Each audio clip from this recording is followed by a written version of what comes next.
Can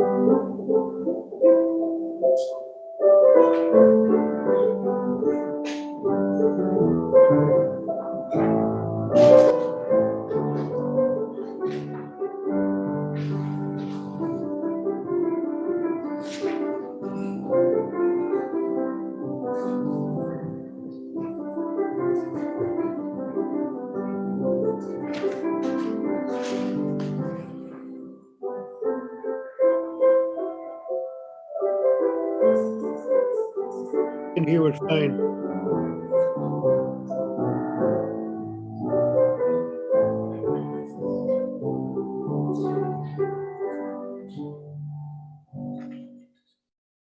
Good morning. Good morning. Good morning. Good morning. Welcome. Welcome to First Parish, Unitarian Universalist, Canton. I am Dick Mesger. Martha, my wife, and I are your worship associates this morning. If you are new with us, please fill out a visitor card and leave it on the table at the entrance, or give it to our greeter and usher today, Don Seaman, who's back in the very back. I'd like to welcome Ann Miller, who is our guest musician today. Sounded pretty good getting started. Thank you much. I also want to welcome today those who are joining us via Zoom. You can fill out a visitor card through on our website, which is fpuucanton.org. Rev Bev is away today. She'll be back next Sunday. I am delighted to welcome to our pulpit the Reverend Paul-Langston Daley. Reverend Langston Daley was ordained as a Unitarian Universalist minister in 1997. He has served congregations in 7 states, both large and small congregations, as settled, interim, consulting, and contract minister. He holds a master's degree in Restorative Practices and Youth Counseling from the International Institute for Restorative Practices, and a Master's of Divinity from Andover Newton Theological School.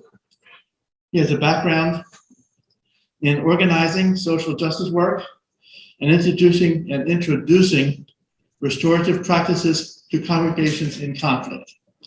Reverend Paul is a transgender man living in New Bedford, Massachusetts, with his dog Viola and cat Odin. And now, the chalice lighting, Martha. Life is chalice, remembering and honoring our tradition and celebrating rich diversity of traditions among us.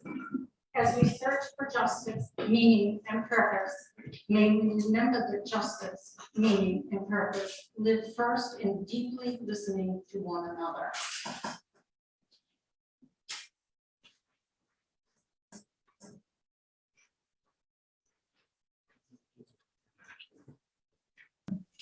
Let's recite the covenant together. Which is, oh yes, it's everything. Sorry. Love is the doctrine of this congregation. The quest for truth is its sacrament, and service is its prayer. To dwell together in peace, with respect and understanding, to seek knowledge and freedom, to serve our fellows and human heart, to the end that all souls shall grow together into harmony. Thus we covenant with each other and with our God, by whatsoever name we worship.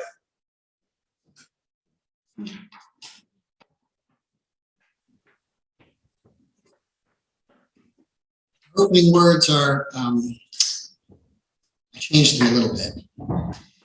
This is adapted from a prayer by Peggy Clark titled "A Prayer After the Acquittal of the Murderer, Kyle Rittenhouse." As we gather here today, may we find power in our grieving, our conviction in our sorrow. Today, we are not defeated, even as our hearts are broken yet again. We are instead reminded that the road to justice is rocky and unbalanced, but we are traveling it together. We gather to remember the words of the prophet Jeremiah. Seek the welfare of the city in which you live. Pray for it and work for it. For in the city's welfare, you will find your own welfare. Our welfare and the welfare of our neighbors are joined in common cause. We gather today to recognize this simple truth. May our prayers find all the families who mourn, and may our solidarity become a blanket of compassion and hope that a new world is only just beyond our sight. Welcome. First hymn this morning is 155, Gather Round for Freedom.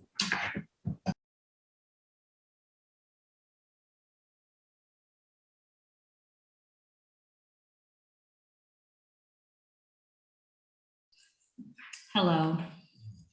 Hello. It's so nice to be back with you all. I want to thank you for holding me and my family in your hearts over the past weeks. It's meant so much to me to be part of this caring community. As I learn what it is to move, to move through life without my dad.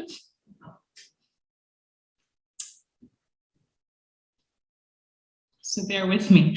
I wrote this through the fog of grief, but it's interesting. Recently, I listened to a podcast on the concept of rupture and repair. The term rupture and repair refers to a phenomenon that happens in all relationships. We break connection and then we restore it. We misattune and then we reattune. We find ourselves in conflict and we seek resolution. What I find so fascinating about this process of rupture and repair, which occurs in all relationships with other humans, animals, and organizations, is that it's also an internal process, meaning it happens inside each of us. We lose connection with ourselves, and then we seek and rediscover that connection. In thinking about conflict, it seems both crucial and wise to remember that resolution begins with a connection to the self. We must first connect to ourselves before we can connect with something outside. Native American poet laureate Joy Harjo captures this so beautifully in the last stanza of her poem, Conflict Resolution for Holy Beings. She titles the stanza, Use What You Learn to Resolve Your Own Conflicts and to Mediate Others' Conflicts.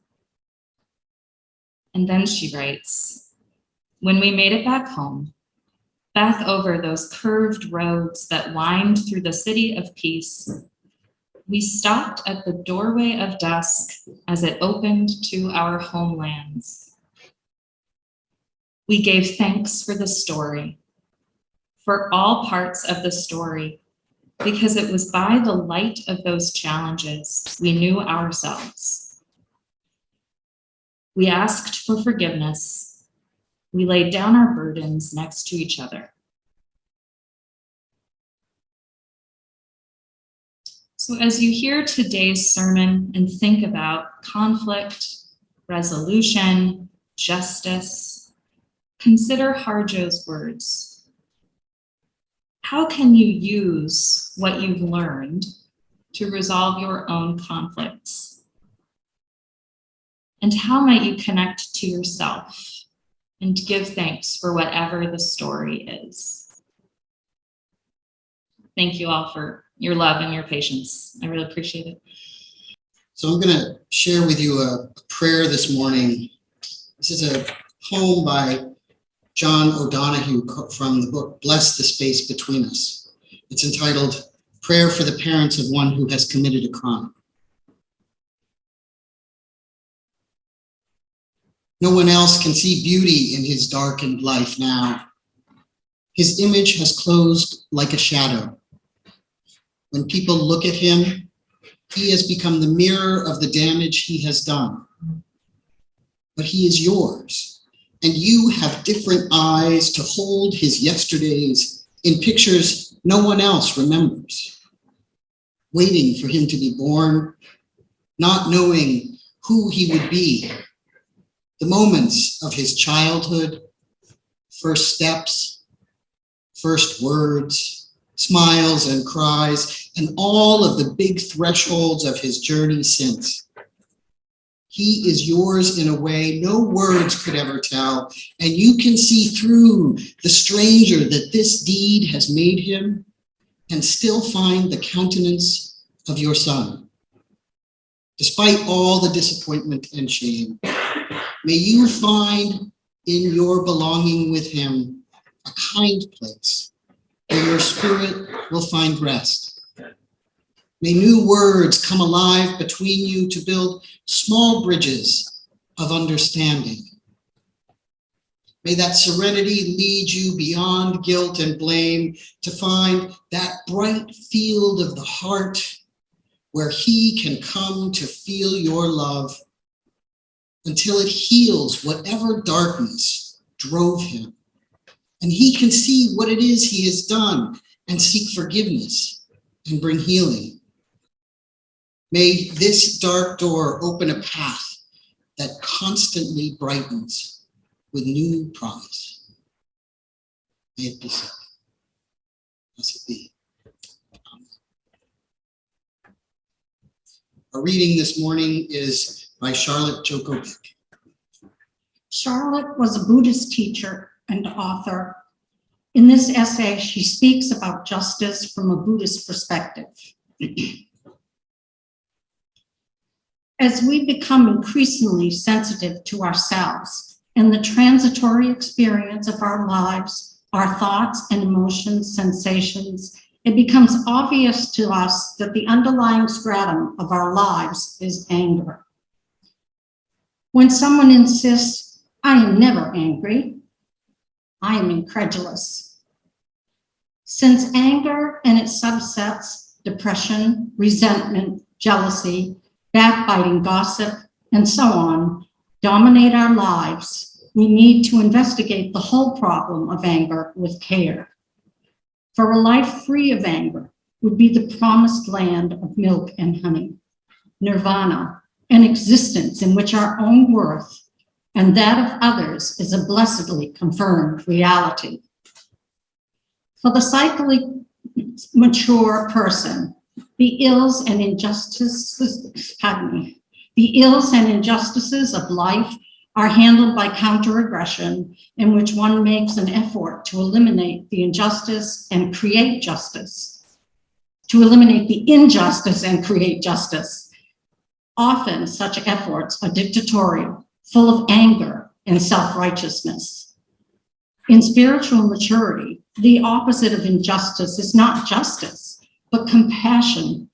Not me against you, not me against straightening out the present ill, fighting to gain a just result for myself and others, but compassion, a life that goes against nothing and fulfills everything. All anger is based on just judgments, whether of ourselves or others. The best answer to injustice is not justice, but compassion or love. You ask, but what am I to do in this difficult situation? I must do something. Yes, but what? Always our practice must be the basis for our actions. An appropriate and compassionate response does not come from a fight for justice, but from that radical dimension of practice that passeth all understanding. It's not easy. Perhaps we must go through the agonized weeks of months of sitting, but the resolution will come. No person can provide this resolution for us. It can be provided only by our true self if we open wide the gates of practice. Let us not adopt some facile, narrowly psychological view of our lives.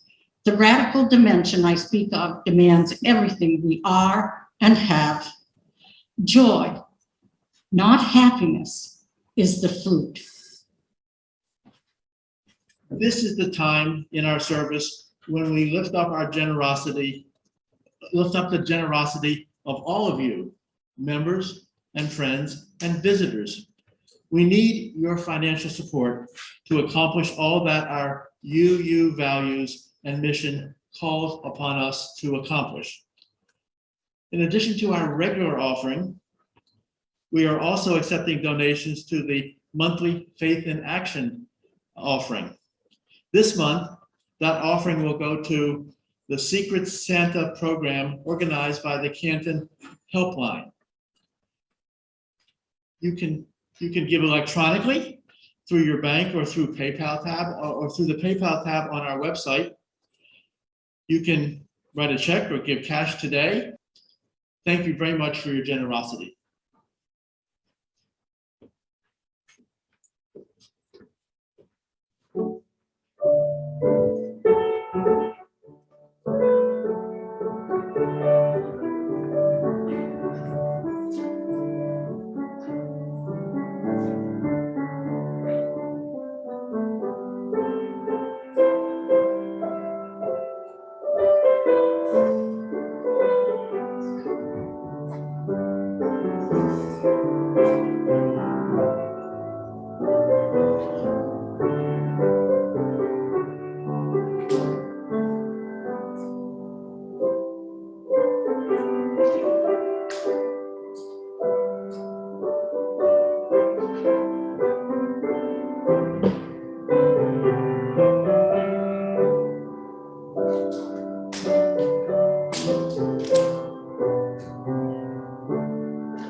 It's good to be here among you this morning as we gather here on the lands of the Massachusetts Indians. I'm grateful for this opportunity to be with you this morning. Our history as Unitarian Universalists is steeped in social justice. For generations, we have worked for the human and civil rights of the marginalized and dispossessed. One such area of that has been the criminal justice system. UUs have advocated for prison reform and rehabilitation for decades, especially given the biased and racist nature of our prison industrial complex. What we know about our current justice system is that it is fundamentally broken. We saw this in the most recent trial of a young white boy who took the lives of two people and permanently changed the life of a third. We know that private prisons designed to generate cheap labor for businesses, and more importantly, shares for its investors, have pushed an agenda that has encouraged incarceration for even minor crimes. And most recently, our prisons were incubators for COVID-19, and little was done to care for those inside our prison systems. With this prison industrial complex, we have created a community of the banished and the outcast, with no hope of ever returning to society because we have labeled them criminals, and that label has great power. More often than not, once released, people cannot get legitimate jobs, they cannot have access to decent housing, and in some states, they cannot vote. Most are stuck in a limbo where they're seen as invisible at best and treated with fear and scorn at worst. Now, some of you may approach this with an attitude of, well, they deserved what happened to them. They broke the law. They know the consequences, and they should have made different choices. I just want to point to Rittenhouse one more time. And I also invite you to think about your own history. I'm willing to bet that some of you behaved in ways when you were youth that could get you arrested today. I know I did. Or consider any of the millions of little things that people of color are harassed and arrested for each day. Consider the ripples that will expand when yet another acquittal of a young white boy with no accountability for their actions.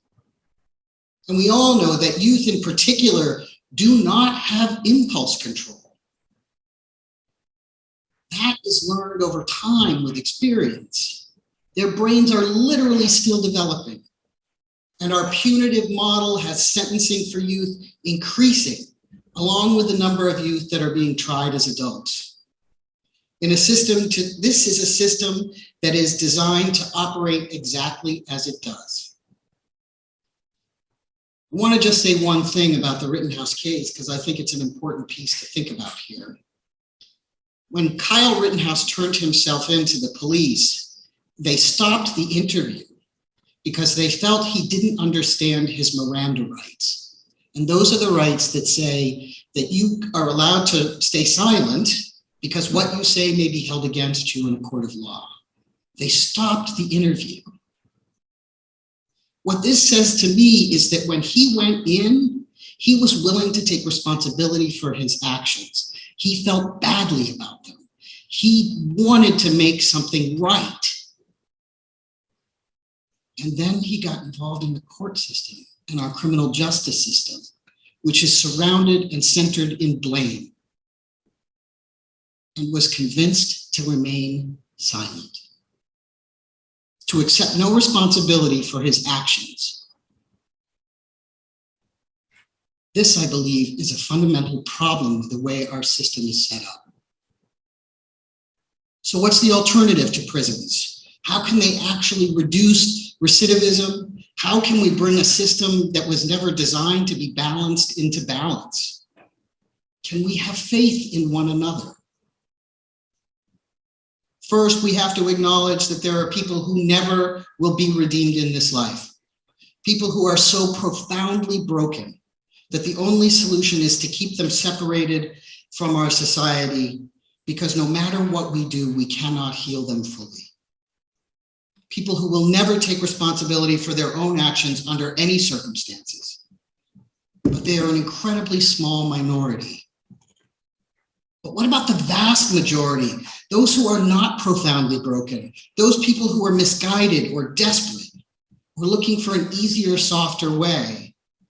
And truly, who among us has not sought an easier, softer way at some point in our lives? One alternative is restorative practices.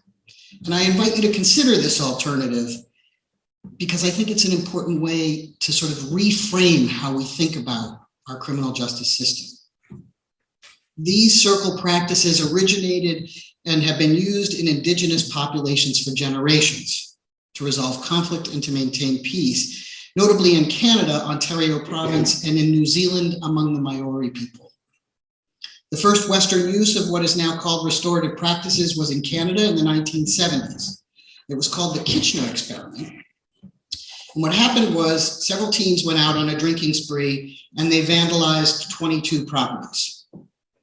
Two adults who had been working with the police department, who were connected to the Mennonite church, felt that this was an opportunity to put their faith into action, to offer an alternative to a system that to them felt harsh and unbalanced.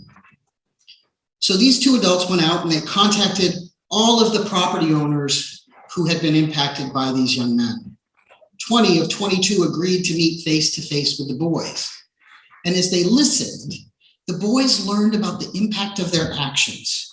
They understood the fear that it created, the disruption in their lives. They also kept a financial record of the damage that they caused and eventually returned to each home with an apology and a check for repair. The boys learned a valuable lesson in this process. Their actions had an impact on other people. They also repaired the damage to the best of their ability and were welcomed back into the community in a supportive and caring way.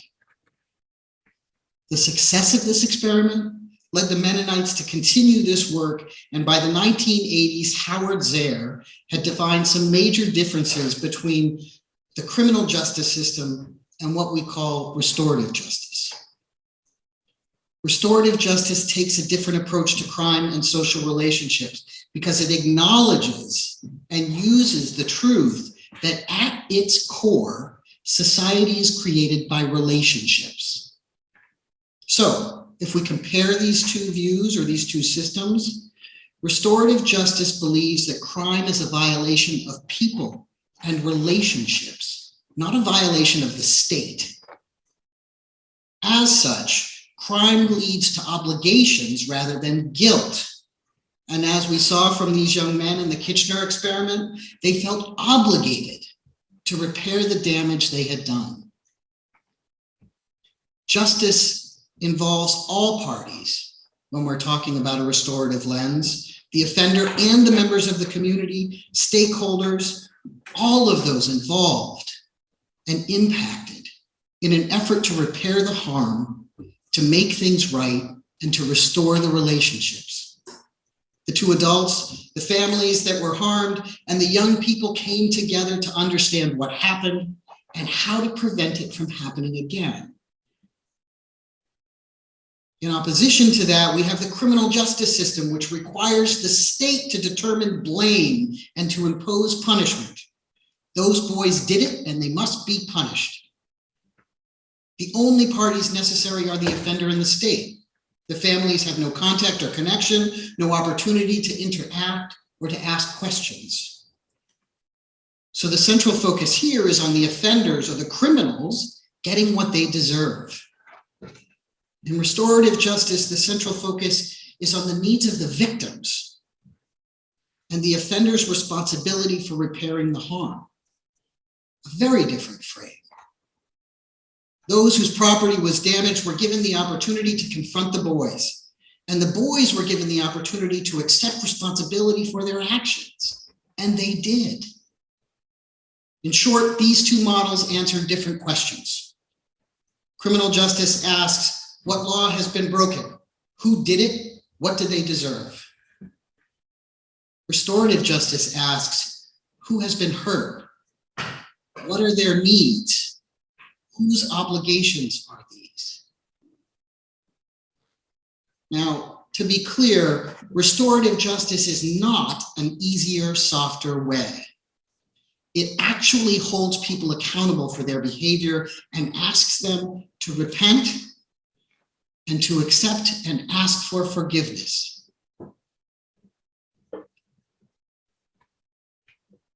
And I just want to say again, Kyle Rittenhouse, when he first went in, it sounds like he tried to take responsibility for his actions. And because of the way our system is set up, he was discouraged from doing so. So he could be found not guilty. These restorative justice practices are countercultural. They're about taking time to build and repair relationships. They are not transactional, but instead call us, as Jewish theologian Martin Buber described, into I-thou relationships, to recognize the sacred, the holy, the divine, the inherent worth and dignity of each and all. And it's possible to use these practices in everyday situations. One of the tools that any of us can use when we're facing conflict or a difficult situation is to simply stop and ask a few basic questions.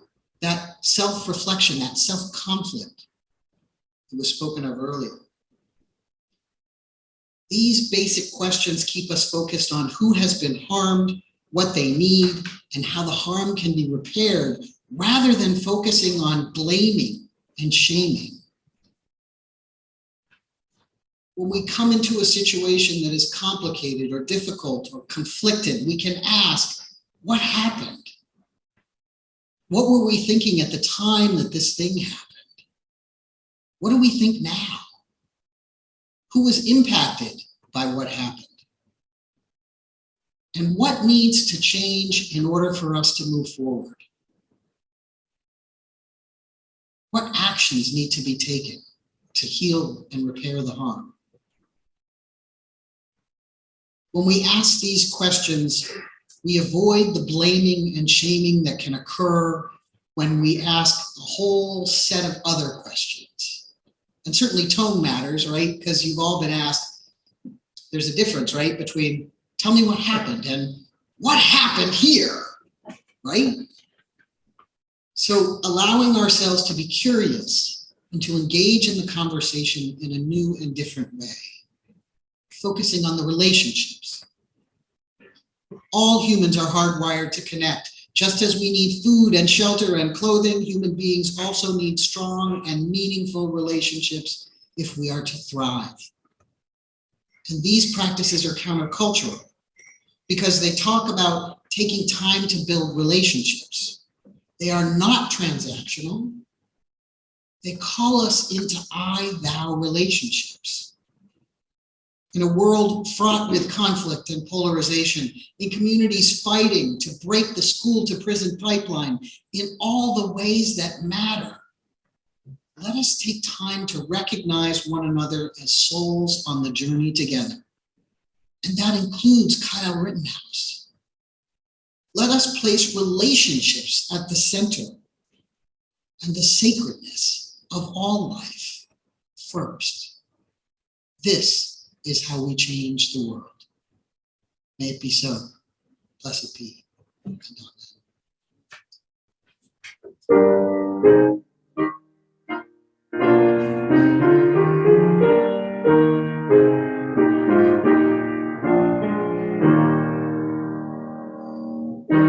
mercy, pity, peace, and love all pray in their distress, and to these virtues of delight return their thankfulness, return their thankfulness. For mercy has a human heart, and pity a human face, and love the human form divine, and peace the human dress, and peace the human dress. And everyone of every clime that prays in deep distress, prays to the human form divine, love, mercy, pity, peace, love, mercy, pity, peace. our closing words are the words of Octavia Butler from the Book of the Living. She writes, all that you touch, you change. All that you change, changes you. The only lasting truth is change. God is change. Go in peace. Blessed be, and amen.